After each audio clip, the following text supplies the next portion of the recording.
നാമത്തിന് മഹത്വമുണ്ടാകട്ടെ. ഇന്ന് നാം ധ്യാനിക്കുന്ന വിഷയം തുറവി എന്നതാണ്. മർക്കോസിൻ്റെ സുവിശേഷം 7-ാം അധ്യായം അതിൻ്റെ 30 മുതലുള്ള വാക്യങ്ങളിൽ ഊമനും ചെകിടനുമായ ഒരു മനുഷ്യനെ കർത്താവ് കരം വെച്ച് അനുഗ്രഹിക്കേണ്ടതിനും സൗഖ്യപ്പെടുത്തേണ്ടതിനുമായി അവൻ്റെ സന്നിധിയിലേക്ക് കൊണ്ടുവരുന്നത് നാം വായിക്കുന്നു. കർത്താവ് അവൻ്റെ ചെവിയിൽ വിരലിട്ട് തുപ്പി അവൻ്റെ നാവിനെ തൊട്ടു. എഫദ, തുറന്നു വരിക എന്ന് പ്രഖ്യാപിക്കുമ്പോൾ അവൻ്റെ അധരങ്ങൾ തുറക്കപ്പെടുകയും അവൻ ദൈവസ്തുതിയുടെ ഗീതങ്ങൾ ആലപിക്കുകയും ചെയ്യുന്നത് നാം വായിക്കുന്നു. ഇന്ന് നാം ജീവിക്കുന്ന പരിസരങ്ങളിൽ നാം വല്ലാതെ സ്വാർത്ഥരാകുന്ന ഒരു കാലഘട്ടത്തിലാണ് നമ്മൾ ജീവിക്കുന്നത്. നാം നമ്മിലേക്ക് തന്നെ പരിമിതപ്പെടുവാനായിട്ടിടയാവും. തുറവി എന്നത് ദൈവത്തിൻ്റെ ഒരു വലിയ സ്വഭാവമാണ്. സകലരെയും സ്വന്തമാക്കാനുള്ള ദൈവത്തിൻ്റെ ഹൃദയത്തിൻ്റെ അഭിലാഷം വേദപുസ്തകത്തിലുടനീളം നമുക്ക് കാണാനായിട്ട് സാധിക്കും. കർത്താവിൻ്റെ സഞ്ചാരപഥങ്ങളൊക്കെ നാം ശ്രദ്ധിക്കുമ്പോൾ എല്ലാവരിലേക്കും ചെന്നെത്താനുള്ള വലിയ ഹൃദയവിശാലത യേശുവിൽ നമുക്ക് ദർശിക്കാനായിട്ട് കഴിയുന്നുണ്ട്.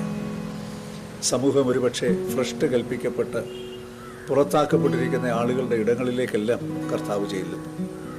കുഷ്ഠരോഗികൾ സമൂഹത്തിന് പുറത്താക്കപ്പെട്ടവരാണ്. പാപിനികളായ മനുഷ്യർ, അവരുടെ സന്നിധാനത്തിൽ കർത്താവ് എത്തപ്പെടാനിടയാവും.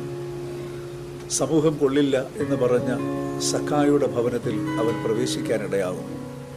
ഇതിനു മുൻപ് ആരും സഞ്ചരിക്കാതിരുന്ന ശമര്യൻ്റെ അതിരിലൂടെ കർത്താവ് സഞ്ചരിക്കുന്നത് നമ്മൾ കാണും. ദൈവത്തിൻ്റെ മനസ്സ് സകലരിലേക്കും എത്തപ്പെടുന്നതാണ്. നാം കെട്ടിവയ്ക്കപ്പെട്ടിരിക്കുന്ന മതിലുകളെയൊക്കെ തകർത്ത് അപരൻ്റെ ഇടങ്ങളിലേക്ക് എത്താനുള്ള തുറവിയാണ് ദൈവത്തിൻ്റെ മനസ്സിൻ്റെ ഭാവം എന്ന് പറയുന്നത്. ഈ നോമ്പ് നാളുകളിൽ സ്വാർത്ഥതയുടെ ഇടങ്ങളിൽ കൂടുകൂട്ടി വാഴുവാനല്ല നമ്മുടെയൊക്കെ താല്പര്യങ്ങളാകേണ്ടത്. മറിച്ച് ക്രിസ്തു കാട്ടിയ ഞാൻ നിങ്ങൾക്ക് അനുകരിക്കാൻ ഒരു മാതൃക വെച്ചേച്ച് പോയിരിക്കുന്നു എന്ന് പറഞ്ഞ ആ നല്ല മാതൃകയെ അനുവർത്തിക്കുവാനായിട്ട് നമുക്ക് സാധിക്കേണ്ടത് ഏറ്റവും ആവശ്യമാണ്.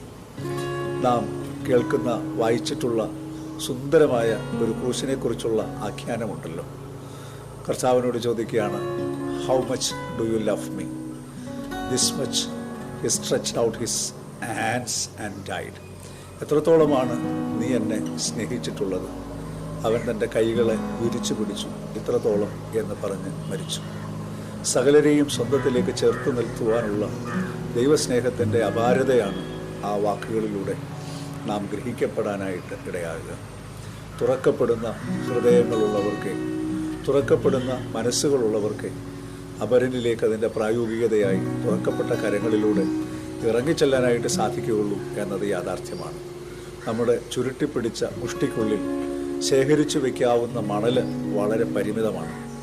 എന്നാൽ നമ്മുടെ വിരലുകളെ അകത്തിപ്പിടിച്ചുകൊണ്ടാണ് നമ്മൾ മണലിനെ സ്വീകരിക്കുന്നതെങ്കിൽ കയ്യിൽ സ്വീകരിക്കുവാനുള്ള മണൽ അധികവും അത് പുറത്തേക്ക് അനേകർക്ക് അനുഗ്രഹമായി സംക്രമിക്കപ്പെടുവാനായിട്ടിടയാകും എന്നത് ഒരു യാഥാർത്ഥ്യമാണ്. ഇന്ന് നാം നമ്മുടെ കൈകളിലുള്ള മൊബൈൽ ഫോണുകളിലേക്കും നമ്മുടെ സ്വകാര്യ ഇടങ്ങളിലേക്കും പരിമിതപ്പെടുമ്പോൾ അപരന് നൽകാൻ കഴിയുന്ന ഒരു പുഞ്ചിരി, ഒരു സാന്നിധ്യം, ഒരു സ്നേഹകരുതലുകൾ നഷ്ടപ്പെടാനിടയാകുകയാണ്. നോമ്പുകാലം പുറവെയുള്ളവരാകാൻ നമുക്ക് ശ്രമിക്കാം. ഈ ഏറ്റവും ചെറിയവരിൽ ഒരുവൻ്റെ മുഖങ്ങളിൽ ദൈവമുഖം കാണാനും അവന് ചെയ്യുന്നതൊക്കെ ദൈവത്തിന് ചെയ്യുന്നതാണെന്ന് മനസ്സിലാക്കിക്കൊണ്ട് പ്രവർത്തിക്കുവാനും കഴിയത്തക്കവണ്ണം അവരുടെ നിലവിളികളെ കേൾക്കാൻ കാതുകളെ തുറക്കാനും അവൻ്റെ അവസ്ഥ കാണാൻ കണ്ണുകളെ തുറക്കാനും ആർദ്രത പുലർത്താൻ ഹൃദയങ്ങളെ തുറക്കാനും അവന് കരുതലുകൾ എത്തിക്കാൻ നമ്മുടെ കരങ്ങളെ തുറക്കാനും ദൈവം നമ്മെ സഹായിക്കട്ടെ. ദൈവം നമ്മെ അനുഗ്രഹിക്കുമാറാകട്ടെ.